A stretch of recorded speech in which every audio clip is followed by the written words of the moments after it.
আপনি যখন আপনার লাইফে কিছু করতে যাবেন, তখন হাজারটা বাধা এসে আপনাকে ঘিরে ধরবে। বিশেষ করে ফ্যামিলি থেকে যে সাপোর্টটা করতে হয় লাইফে, আমার মনে হয় যে বাহিরের যন্ত্রণাটা কিছুই না। তো আমি সবাইকে বলবো, আপনার আশেপাশে যে মানুষগুলা দেখবেন সফলতার হয়ে গেছে তাদের লাইফে, তারা সফলতায় এখন সাকসেসফুল যাকে বলে, তো দেখবেন তাদের পিছনের গল্পটা কেমন হয়।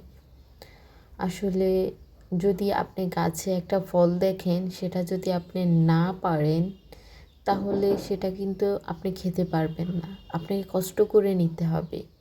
ঠিক সফলতা জিনিসটাও এমন, আপনি চাইলেন আর হয়ে গেল এমন কিন্তু না। আর অনলাইন প্ল্যাটফর্মে কাজ করবেন, আপনার আশেপাশের মানুষ কিছু বলবে না, এটা তো হতে পারে না। সব কিছু সহ্য করে নিজেকে ধৈর্যতার সাথে রেখে কাজ করে এগিয়ে যেতে হবে।